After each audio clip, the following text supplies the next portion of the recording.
Okay. So, నేనెక్కడికి ready అయిపోతున్నాననుకుంటున్నారా? So, మేమైతే ఈరోజు భీమవరంలో జరుగుతున్న మా ఊళ్ళమ్మ తీర్థాన్ని చూడ్డానికైతే నేను రెడీ అయిపోతున్నాను. మా డాడీ నన్ను రెడీ చేసేస్తున్నారు. అండ్ దెన్ ఇలా మేము బండెక్కేసి నేను, మా అమ్మమ్మ, మా తాతయ్య ఒక బండి మీద, మా మమ్మీ, మా చెల్లి, నమ్మ అండ్ మా డాడీ ఒక బండి మీద స్టార్ట్ అయిపోయాం. సో, ఇది మా మమ్మీ రికార్డ్ చేస్తుందనుకోండి. అండ్ దెన్ మేమిక్కడ ఫస్ట్ వెళ్ళగానే మాకు కనిపించింది ఈ లైటింగ్. అసలు ఈ లైటింగ్ చూడండి ఎంత బాగుందంటే, ఫస్ట్ అసలు సెంటర్ ఆఫ్ అట్రాక్షన్ మా ఊర్లమ్మ తీర్థానికి. అసలు మెయిన్‌లీ అది చూడ్డానికి చాలా మంది వస్తారనుకోండి. సో, ఆ లైటింగ్ చూసి నేను చాలా ఎక్సైట్ అయ్యాను. బికాజ్ ఆ లైటింగ్‌లో ఉన్న బ్యూటీ అలాంటిది. మీకు కూడా ఈ లైటింగ్ మొత్తం చూపిచ్చేస్తాను చూసేయండి. సో, మేమిలా ఎంట్రన్స్‌లోకెళ్ళగానే అసలు ఎంతమంది జనమున్నారో మీరే చూడండి అసలు. చాలా మందున్నారు. అండ్ దెన్ ఇంకొంచెం ఎదరికి వెళ్ళాక మాకీ లైటింగ్ అయితే కనిపిచ్చింది. కాసేపు అక్కడే ఆగిపోయి ఆ లైటింగ్ మొత్తం చూసేసి అండ్ దెన్ షాపింగ్‌కి వెళ్ళాము.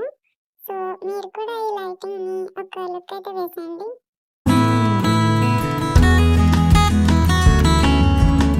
ఇలా నేను, మా చిన్నమ్మ, మా అమ్మ, మా డాడీ, మా తాతయ్య, అమ్మమ్మ అందరం ఈ లైటింగ్‌నంతా చూసేసాము.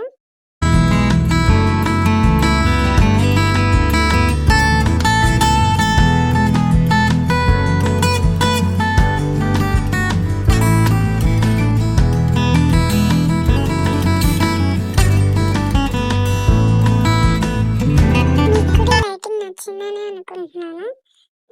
అండ్ దెన్ ఇక్కడ డాన్స్ పర్ఫార్మెన్సెస్ అయితే జరుగుతున్నాయండి. మీరు కూడా మా ఊళ్ళమ్మ తీర్థానికి వెళ్తే ఫస్ట్‌లీ ఇదొక one of the attraction. Lighting తర్వాత ఈ డాన్స్ పర్ఫార్మెన్సెస్ చూసి కాసేపు ఎంజాయ్ చేయొచ్చు. క్లాసికల్ డాన్స్ పర్ఫార్మెన్సెస్ ఇస్తున్నారు. సో, నాకు చాలా నచ్చింది. అది కూడా కాసేపు మేము చూసాము.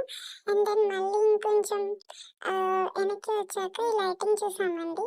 చాలా బా అనిపిచ్చింది.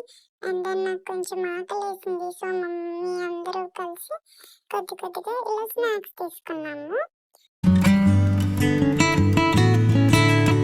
అండ్ దెన్ ఇలా నాకు ఏమేం బొమ్మలు కావాలని మా అమ్మ తెగ వెతికేస్తుంది. బట్ ఇవి చాలా కాస్ట్‌లీ ఉన్నాయండి. జస్ట్ చిన్ని బొమ్మ రూ. 100 చెప్పారు. అందుకే వచ్చేసాం. ఆ తర్వాత నాకు సాఫ్ట్ టాయ్స్ కొనాలని చెప్పి మా డాడీ తీసుకొచ్చారు. మా తాతయ్య నాకు ఈచ్ అండ్ ఎవ్రీ వన్ చూపిచ్చి నాకు ఇలా ఇది కావాలి, ఇది కావాలని అడుగుతున్నారు. తీసుకుంటున్నాను కానీ నాకు మళ్ళీ ఎందుకో నచ్చక మళ్ళీ ప్రతిదీ తిరిగి వెనక్కిచ్చేస్తున్నాను. సో, అందుకని చెప్పి నాకు ఏదైతే ఎక్కువసేపు నేను చేతిలో పట్టుకుంటానో అదే కొందామని చెప్పి ఇలా చాలా టాయ్స్ చూపిచ్చాక నాకు డోరేమాన్ బాగా నచ్చింది. సో, అలా డోరేమాన్ కొనుక్కున్నాను. అండ్ దెన్ చూడండి లైటింగ్ ఎంత బాగా ఉంది కదా! ఆ లైటింగ్ అంతా చూసేసుకొని తర్వాత మేము ఇలా ఇంటికెళ్ళిపోవడానికి రెడీ అయిపోయాం. సరే అండి. అంతే అండి ఈ వ్లాగ్. ప్లీజ్ కీప్ మీ సపోర్టింగ్. ఉంటాను. Bye. Bye guys. Love you all.